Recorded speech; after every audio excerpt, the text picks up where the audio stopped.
هنا مروا وكانوا قدوة للناس. Ich arbeite im Sozialbereich, ich bin absolut Das ist sehr interessant. Mein Teil meines Studiums war Sozialwissenschaft. Sie haben ja auch einen Anspruch auf Wahrheit, oder? Sie glauben ja, manche Sachen sind wahr und manche Sachen sind erfunden. Genau, das ist mein Problem mit der Wahrheit. Haben Sie ein Problem mit der Wahrheit? Ja, genau. Okay, inwiefern? Weil ich denke mir, die Wahrheit sagt ja jede Religion. Ob das jetzt Nee, wir sprechen nicht über Religion. Sie glauben ja gar nicht an Gott. Deswegen gehen wir mal weg von Religionen. Wir sprechen über die Wahrheit. Über den philosophischen Ansatz von richtig und falsch.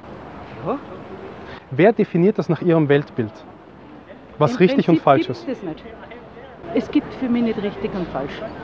Das gibt es eigentlich nicht. Für Sie gibt es nicht richtig und Nein, falsch. gibt es nicht, weil eigentlich... Das heißt, wenn ich Ihr Fahrrad jetzt entwende, mit nach Wien nehme und dort vercheck, ja, ist das für Sie nicht falsch?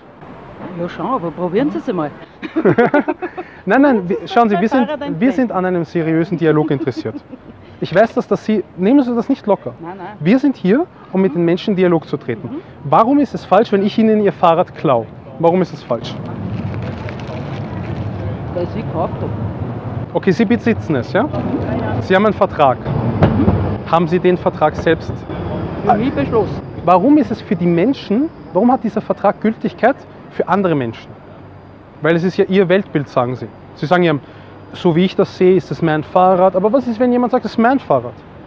Sie müssen ja irgendwo Moral und Werte irgendwo vereinen, ja, genau, oder? Genau. Und meine Frage ist, worauf fundieren Ihre Moral und Werte? Worauf fundieren die? Wo ist Ihre Basis? Meine Basis ist im Prinzip, ich bin christlich erzogen worden. Ja, aber haben sich ja verabschiedet vom Christentum, Genau. so wie ich das sehe. Also Ja? als Frau verabschiedet sich von alle Religionen. Wie gesagt, wir reden nicht über Religion. Wir reden noch immer über Ihr wahr und falsch. Warum ist es falsch, Ihr Fahrrad zu nehmen für die anderen Menschen? Wenn ich Ihr Fahrrad klaue und wegrenne, warum ist das falsch? Ja gut, wenn ich mir so sehe, kann ich mir anders glauben. Dann haben wir solche Regeln, aber die Regeln, die sind ja auch nicht Na, wir haben eine. Aber was wollen Sie Ich möchte auf die objektive Wahrheit sprechen. Objektiv wahr bedeutet, dass Sie Eigenschaften, Rechtsterme, Ideologien haben, die unabhängig richtig sind. Zum Beispiel das Recht auf Eigentum ist Ihr Recht. Wenn ich Ihnen das wegnehme, habe ich Ihr Recht genommen. Das ist Konsens hier. Aber es gibt Situationen, wo ich Ihr Fahrrad wegnehmen kann. Wenn irgendwo dort ein Verbrechen passiert und ich sehe den Dieb und ich fahre ihn weg, kann ich mir Ihr Fahrrad nehmen, um das Richtige zu tun. Aber die Frage ist, wer definiert, was richtig und falsch ist? Nach Ihrem Verständnis sind das Sie selbst. Sie sagen, ich bin derjenige oder ich bin diejenige, wir gendern jetzt, ich bin diejenige, die das Wahrheitsmonopol hat, ich sage, was richtig und falsch ist. Für mich. Für Sie? Für mich. Ja, für Sie. Ich sage nicht, was für Sie richtig und falsch ist. Gut. Das ist für Sie richtig. Würden Sie auch für eine soziale Gruppe sprechen wollen? Naja, eigentlich kannst du sagen, man müsste ja das grundsätzlich auf die ganzen Menschen... Nein, ich habe auf eine konkrete Frage gestellt. Das wird ein bisschen zu allgemein. Sie sagen, Sie wissen, was richtig und falsch ist. Ich spreche eigentlich nicht für eine Gruppe. Nur für sich selbst. Das hieße dann, wenn jemand sagt, für mich bedeutet Wahrheit etwas Gegensätzliches zu Ihnen, dass wir hier zwei Wahrheiten haben. Wenn Sie sagen, das ist mein Fahrrad und er sagt, das ist... Lassen Sie mich nur aussprechen. Dann können Sie mein Argument folgen. Wenn er sagt, das ist mein Fahrrad und Sie sagen, es ist Ihr Fahrrad, dann gibt es hier eine Kollision von Interessen. Jetzt meine Frage ist, woher definieren Sie das, was Sie als richtig identifizieren? Naja, aber was ich als richtig identifiziere... Sie brauchen eine Grundlage, oder? Ja, die Grundlage ist, dass ein möglichst friedvolles, wertschätzendes Zusammenleben hast. Nicht sowieso, das sind wir sowieso interessiert. Grundlage. Aber die Grundlage in der Streitigkeit geht hervor, Ja, es muss etwas Folgen Sie mein Argument. Dass mir das keiner klaut, Ja. wenn er mich dementsprechend wertschätzt und wenn ich dem... Ja, aber jemand wertschätzt Sie nicht, jemand ignoriert Sie, Ja, jemand dann verachtet muss Sie, nimmt ich Ihr mir- Fahrrad. Ja, dann muss ich mich zum Beispiel in dem Fall in Österreich habe ich eine funktionierende Genau. Ding, Justiz. Justiz. Und da wende ich mich dran. kommen wir auf den springenden Punkt. Sie glauben an objektive Werte. Ja, gut sagen ja. Sie glauben, dass die Justiz einen objektiven Wahrheitsgehalt hat, dass die Justiz Ihnen ihr Recht gegeben hat. Unabhängige Richter, ich rede nicht von Staatsanwälten, ich rede von unabhängige Richter, die Ihnen Recht zu sprechen. Sie haben objektive Werte. Ja, In die Justiz, Justiz ist klar. in die Gesellschaft, in Österreich. Zumindest in Europa, für Europa denke ich mir, gibt viele Dinge, wo ich nicht einverstanden bin, aber für Europa ist das für mich so okay. Genau, da stimme ich hinzu und jetzt möchte ich den Dialog in eine nächsthöhere Ebene sprechen. Wenn wir einen globalen Kontext uns ansehen und Sie sagen, es gibt Existenzen oder Autoritäten, die existent sind und die entscheiden können, was richtig und falsch ist. Sie stimmen ja, für Österreich gibt es das. Das Justizministerium zum Beispiel. Genau. Oder Und was da ist- gibt's gewisse Gesetze und Regelungen. Aber stimmen Sie mir zu, dass wir einen globalen, übergeordneten moralischen und juristischen Gesetzgeber benötigen, um auf diesem Planeten in Frieden leben zu können?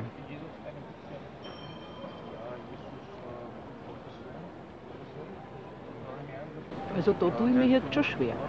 Denken Sie mal ohne Grenzen. Sagen Sie, es gibt die Grenze Ja. zu Ungarn und Österreich, Deutschland. Naja, ich denke eigentlich mehr europäisch. In Europa ist das für mich eher noch klar.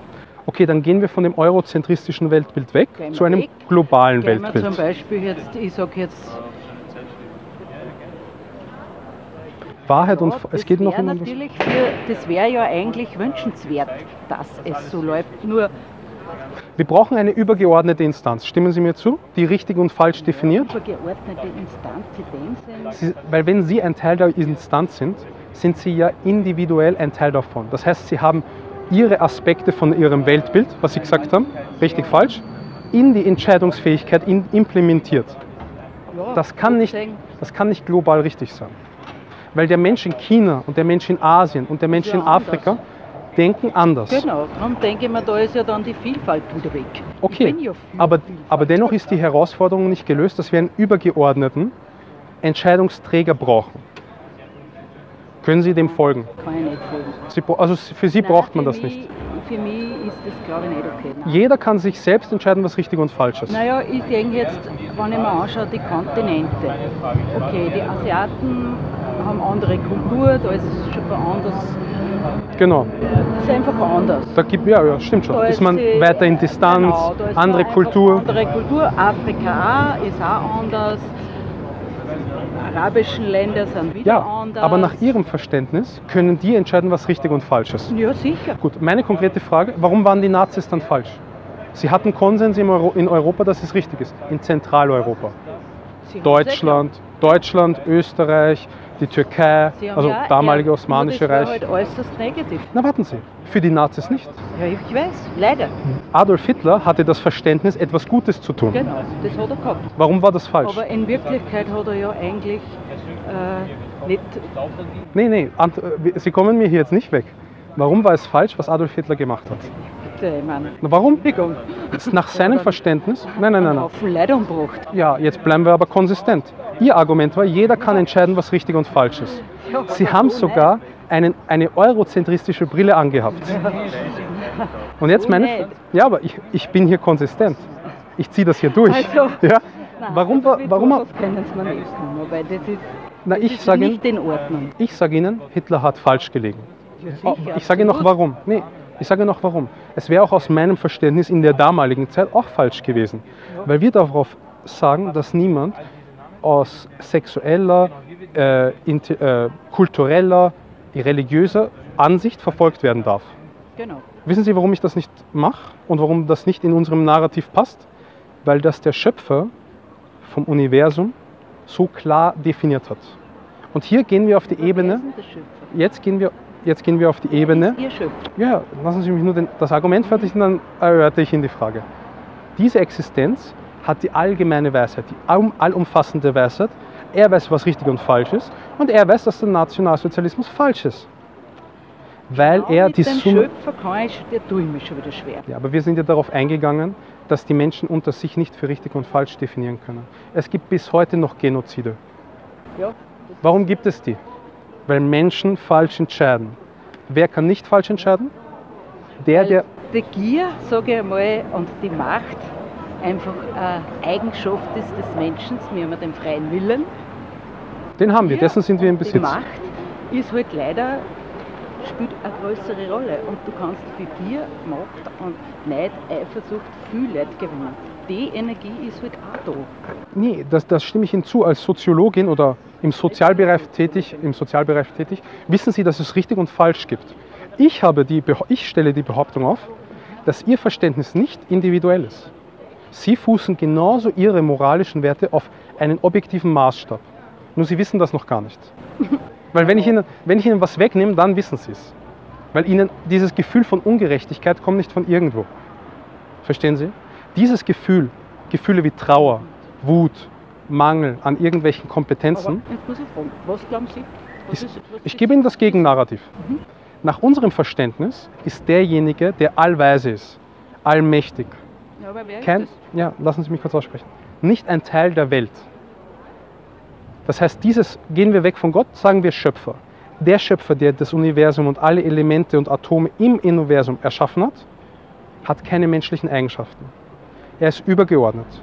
Deswegen können wir ihm auch vollkommene Eigenschaften zuschreiben, wie Allmacht, Allwissenheit, Allbarmherzigkeit, die wir nicht haben. Schauen Sie, ich bin nett zu Ihnen, aber ich bin nicht ewig nett zu Ihnen. Ja, Wenn nicht. Wenn Sie irgendwann vor meine Tür kommen, bin ich nicht mehr nett. Ja? Um 3 Uhr in der Nacht pumpern, Nein, das da bin ich nicht mehr aber nett. Aber der Schöpfer des Universums ist allbarmherzig. Ich weiß, Schon wieder für mich alles so Sie haben ein Problem mit der religiös. Konstruktion von Gott, oder? Genau. Oder? Ja. Wie kommt das? Da muss doch irgendwas passiert sein. Wenn Sie sagen, Nein, das ist für mich trotzdem eine Erfindung. Es ist eine Erfindung, oder? Okay. Das ist so wie, also, wie soll ich sagen? Sie sagen, Gott ist erfunden. Ja. Okay, Oder dieses Allmacht. Verstehen Sie, die Allmacht? schauen Sie. Was Ich bin bedeutet denn Allmacht? Da ist unabhängig von irgendeine Macht, Entscheidungen. Die, Unabhängig von Entscheidungen. Ja. Allmacht bedeutet, nach Max Weber, Aber Max, glauben Sie ich sag's Ihnen, wirklich, Max dass wir Weber, das brauchen? ich sage Ihnen, Max Weber war ein Soziologe.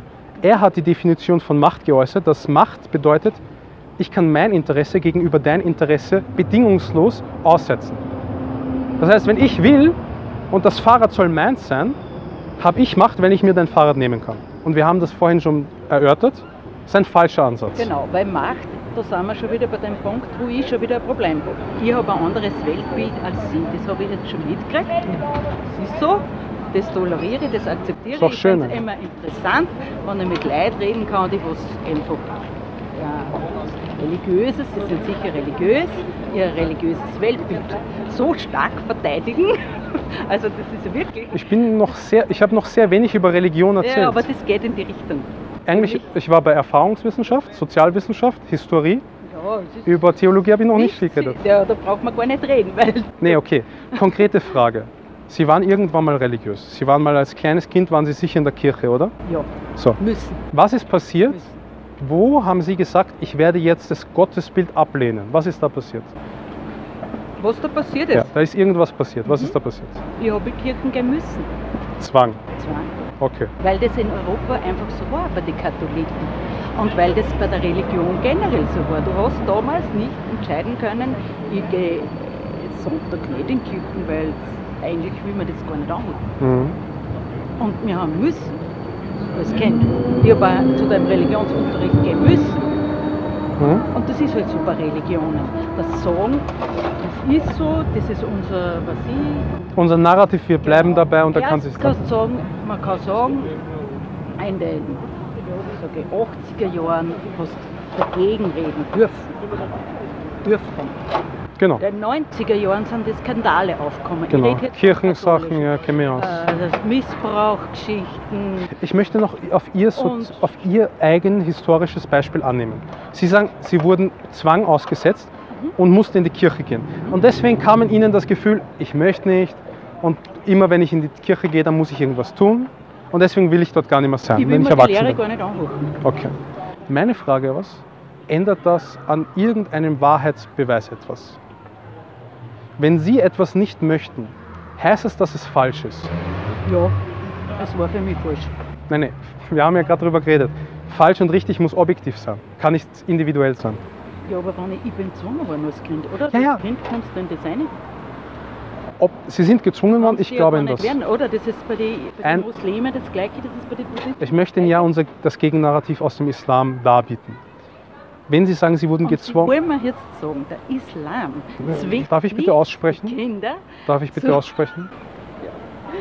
Das wäre schön, wissen Sie, in Europa, da lässt man den anderen aussprechen. Das Ihr persönliches Empfinden habe ich erkannt und habe reflektiert. Und ich möchte Ihnen anbieten, das Verständnis, was die islamischen Gelehrten und die Propheten im Islam dargeboten haben. Und das ist folgend. Allah, Gott, sagt in unserem Buch, im Koran, sagt er, La ikraha fi din. Ich sage Ihnen das, was das auf Deutsch heißt, keine Sorge. La ikraha fi din heißt, es gibt keinen Zwang im Glauben. Wenn das so ist, wie Sie sagen. Das Da weiß kann man ich. nachlesen, steht im Koran drinnen. Dann La wäre ikraha das fi- okay. Aber was Sie sagen, ist, ich möchte etwas nicht und deswegen verabschiede ich mich gänzlich aus einem theologischen Ansatz, finde ich einen sehr einfachen Weg. Nicht? Man kann ja einen einfachen Weg gehen. Warum? Wer sagt mir, dass ich keinen einfachen Weg gehen darf? Würden Sie dasselbe in Ihrem Arbeitsverhältnis tun? Wenn Sie sagen, Sie arbeiten, oder? Ja, eines Tages sagen Sie, ich möchte nicht mehr arbeiten. Können Sie das? Wenn das gegangen, würde ich das tun. Das geht ja nicht, oder? Geht Sie, nicht, Sie, weil ich sind, muss mir ja praktisch ja, aber Sie selbst erhalten. Sie befinden sich bereits in einem Zwangsverhältnis. Vielleicht realisieren Sie das nicht. Auf welcher Straßenseite fahren Sie? Ja, jetzt sage ich noch was. Ich habe eine Frage gestellt. Ja, rechts. Genau, warum? Weil es die Straßenverkehrsordnung sagt. Genau, weil das unsere Regeln sind. Das ist ein Zwang. Wenn Sie die Straße benutzen dürfen, müssen Sie auf der rechten Fahrbahn fahren. Also Sie können das wirklich gut erklären. Muss ich sagen. Deswegen verabschieden Sie sich von dem Gedanken, dass Sie zwanglos leben können. Nein, das Zwang ist ein Teil nicht. unseres Lebens. Für mich als Muslim ist es viel einfacher, mein Verständnis von Zwang unterzuordnen gegenüber einem Gott, der volle Gefolgschaft und volle Dienerschaft verdient hat, als Ihre Position, wo Sie ohne Gott genau denselben Existenzen dienen müssen wie ich.